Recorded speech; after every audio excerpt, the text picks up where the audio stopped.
Hello, my name is Billy Vaughn. I am now on the team at Understanding the Threat. I count it a great privilege to be part of this team. This team is the only organization that I have come across that actually helps average American citizens like me be involved in battling the Islamic movement in our country. It helped by educating me, by giving me the tools that I need to be a part of saving freedom, of keeping freedom here in our republic.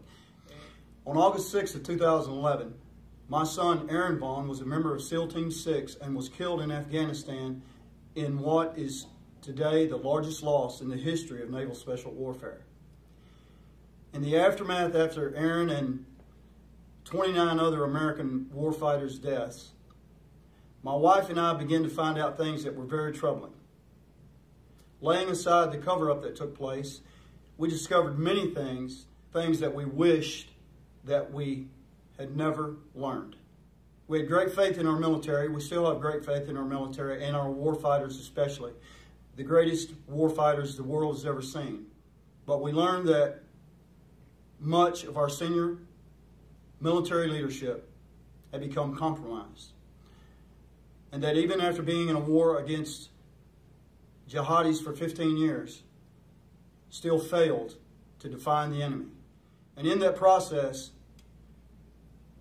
these American military leaders have caused many of our men and women to be sacrificed needlessly. If you look back to September 10th, 2001, that Osama bin Laden could have never have imagined he could have gained what he could gain from the United States of America in the years to follow. And if you think about what I'm saying for just a minute, the United States is trillions of dollars in debt from fighting 2 wars overseas that nobody, especially me, could have believed we could have ever lost to third world countries like Iraq and Afghanistan. But we lost those wars, still with the greatest military the history of the world has ever seen, but with military leaders and government leaders who are unwilling to take the fight of the enemy, and instead are willing to place, in many cases, our warfighters' lives in needless perils. In fact, we have two nations now that the United States has installed constitutions for them. The United States and American warfighters installed constitutions for them that are Islamic republics, Sharia compliant, that Osama bin Laden and Al-Qaeda could only dream of. And across the globe in the years that have followed, since we went into Afghanistan, the United States has helped by our hand topple governments all over the Middle East. Dictators who were not Sharia compliant now have been replaced in many places by Sharia compliant governments. And as I looked and as I learned about the compromises that were made by the United States government, and by the way, that are still being made by the United States government overseas to the Islamic enemy, I began to see the parallels of the things that are taking place here in our own country. Whereas time after time, American warfighters are asked and told and commanded, by the way, to compromise to the enemy, to learn more about the enemy's culture so they can get along with the enemy and not upset the jihadis.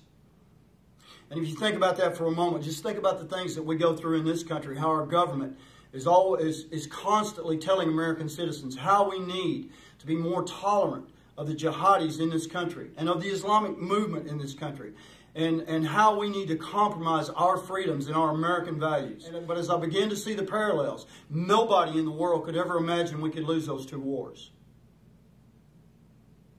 And I'm sure any of you listening to me today would never think that the United States of America, in my mind, in my opinion, the greatest country that the world has ever seen, could lose a war here on our own soil to the Islamic movement that is alive and well and that has penetrated us at every level of our government, our churches, our schools, our media, and yet we sit silently by.